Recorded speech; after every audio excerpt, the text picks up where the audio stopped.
right here is my Factory 5 818. It's a car I've been working on for 3 years now, and right now I'm kind of in the stage of getting the body fitted, smoothed off, and finished on the car. And I think that's actually something a lot of people sort of question about the kit cars. You know, what kind of shape is the body when you get it? And so this is from a company called Factory 5. They're based in Massachusetts. And they sell the 818 as what they claim to be a paintless body, meaning you can run it just the gel coat, kind of like a boat, and you don't have to paint the body. As I'll show you, it's not quite the case. There's a few caveats to doing that. It's certainly not you just put it all together and it'll look great as you receive it. But with some work, that said, you can make it to where it's fairly presentable without having to paint the car. And so I'm going to show you sort of the condition that a lot of my body parts arrived from Factory 5, as well as some of the work that I've had to do to improve them and sort of, you know, finish off the rough edges literally. And so I can kind of show you what I've done so far, what I've still got to do, and how the parts arrive. So as you'll see, this thing is still very much a work in progress. I'm currently working on sanding off these door seams right here, and they go all the way back on this roof line, all the way to the bumper. And so for the most part, I've only put the body panels on and I haven't really cleaned up the edges of them yet, and you can see that along the edges here. You can see sort of how rough the finish is, especially when you get lower on the bumper, if that shows up on the camera. And there's a lot of things where maybe my body fitment wasn't perfect. You can see here there's quite a gap between this hard top and sort of the corner where the rear bumper and the side sail meet. As well as a little bit of a gap over here, but it's not too bad. The way I get the body from Factory 5, these hole cutouts and stuff aren't done. So things like this I had to do myself. So they give you sort of some trim that goes around it, and you can use that as a template. But it's definitely do it yourself. All of these are just solid fiberglass as you receive them. All of the vents, the holes, any trim, that's something you have to do yourself. And that includes sort of mounting the tail lights over here. All of that is done by the builder as well. Some of the things were actually not too bad. Things like the under hood area here wasn't too bad as it came. So I didn't clean up any of these inside edges here any. I just put the rubber trim that they asked to put on there. I did have to sand the edge of the door here quite a bit to get it to fit, as well as down the sides. It really wasn't too hard to do with a Dremel. Nothing too crazy. Fitting this was a bit finicky. A lot of the assembly and stuff for the moving parts is not the easiest thing in the world to do. It took quite a bit of time. The worst by far is the doors. So the doors here took forever, and they're still not perfect. So I have power windows. I have interior door handles. There's a door latch there. They have locks that are, in mine, actually electric. I haven't wired them up, but they are electric as well. But you have a little manual release here that you can toggle.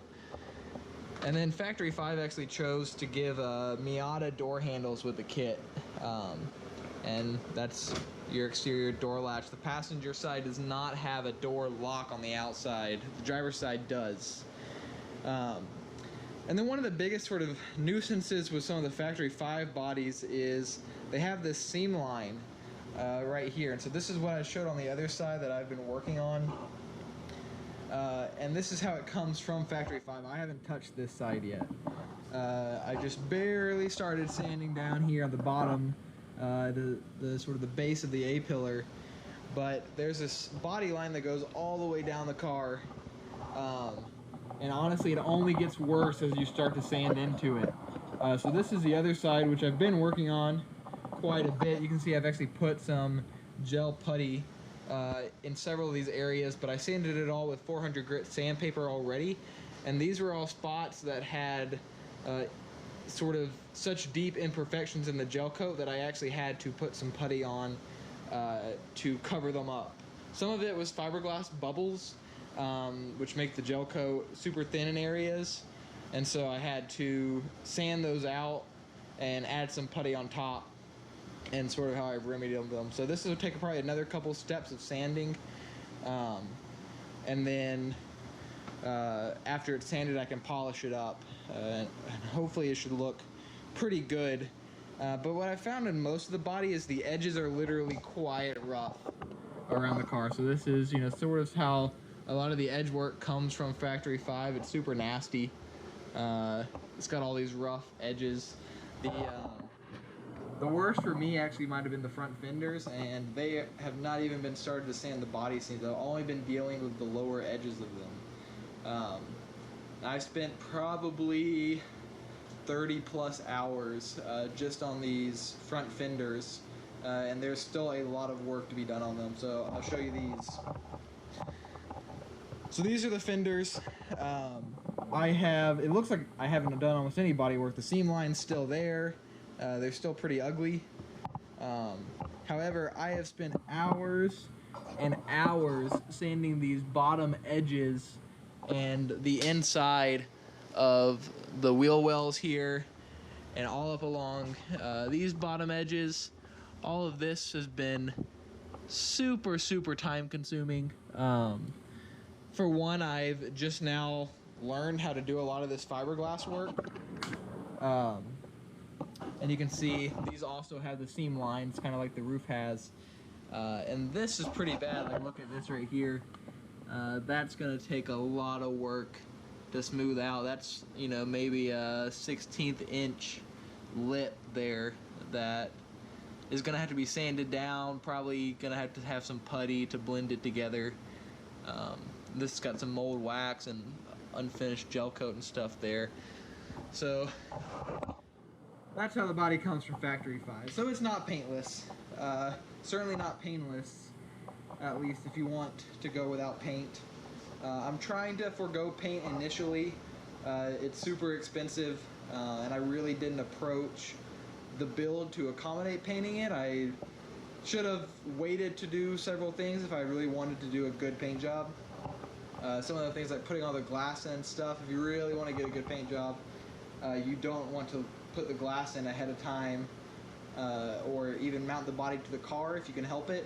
But a lot of that stuff I did anyways because I wanted to keep the build going, and so I really didn't want to have to wait on paint and wait on all that expense to get that done. A few other areas I had to trim, things like my brake reservoir. That's not the Factory 5 one, but even the Subaru one that Factory 5 recommends to use without a booster, you really can't get to it and fill it up unless you trim. So you have to trim that. This is my Forma Cars wiper kit that Factory 5 actually sells now as well, and I had to trim that to fit as well. One thing that really bothers a lot of people about these 818 kits is this gap right here. So I don't know if you can see, but that's the A-pillar to the door, and I can almost stick my hand in on this side, and it's actually worse on the passenger side, which is ridiculous. There's almost no way to fix that the way I see it. They really should have had sort of a vertical sealing component there somehow, some sort of edge on the door or something that it could have butted up against, but they did not do that, which is really kind of a bummer. And a lot of the other areas are pretty rough. Like there's this big gap right here. That's never going to be watertight as it sits right now. Maybe I can figure out something in the future.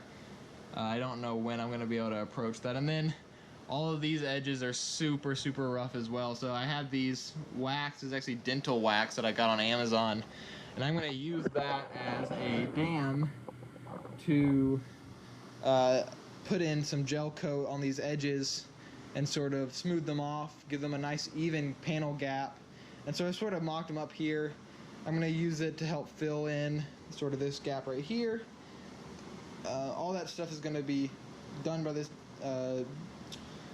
dental wax, and it works really, really well. I've tried it in one area already. So one place that I've already worked on it is right here at the base. So this whole little piece was actually missing. It got chipped off. I don't know if it got chipped in shipping or if it left factory 5 like that, or if I did it. So I won't necessarily put the blame on the chip on factory 5, but this little corner was missing. However, it came off, and I used the dental wax to sort of recreate this shape here, and I filled it with putty, and that actually came out really, really nice. So I had to sand it all down, blend it in, polish it, but if you put the effort in, you can actually get pretty good results with the body here.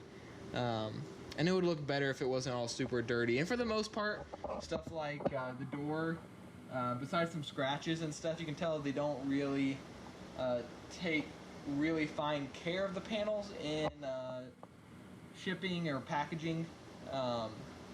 So you definitely get lots of scratches. And some of them happen from the builders too. So it's very hard to have all of these parts and store them in a way where they can't get any damage. So a little bit of scratches to fix, but for the most part, actually, the gel coat looks pretty good on a lot of the bigger panels. But anything that has an edge or a lip or has to fit up to another panel, all of those require quite a bit of work. So that's something to keep in mind, and that's probably most of these kits in general, and certainly everything from Factory 5 that I've seen is this way. So this has been my experience with the body. It takes a ton of time, about probably 3 times whatever you think it's going to take. And I've been working on the body now for maybe a few months, and it seems like I haven't made any progress. There's still so many rough edges, so many little things that need to be fixed, and getting it all done is really, really hard. So I want to show you the difference, the gap on the passenger side here on the door. Look at this. I can fit my entire hand in this door gap here. You can see the light shining through. It's that bad. I don't know how I'm going to fix this yet, to be honest. It's going to be a lot of work, and I can't raise the door up any because it hits the A-pillar there, and I can't really lower the pillar down anymore unless I just use a ton of filler, or I try to come up with some sort of mold to make sort of a new fiberglass shape out of it. So that's something I'm kind of putting off right now. It's a little lower on the priority list. It looks kind of bad, but it doesn't really hurt the functionality of the car at the moment. And then the same little gap over here. It's not actually quite as bad, but it's still pretty similar to the driver's side. So getting all of this to fit and getting all these doors to not rub was nearly impossible. It still gets pretty close, but I got to not quite hit anymore. And then finally there's this gap right here. It's pretty bad. This is another hand thickness gap there. And if I put it any closer, then this hits the roof right here as I raise the rear hatch. So if we go over here and we raise it up,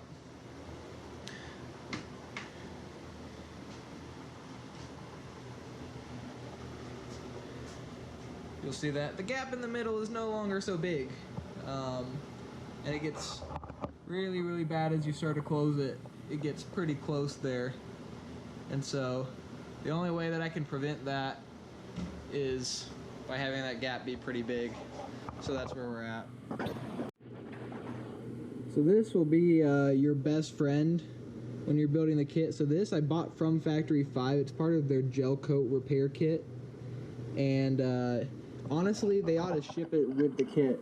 So it comes with, it actually comes with another can just like this of just gel coat. And then it comes with this, which is the gel coat paste.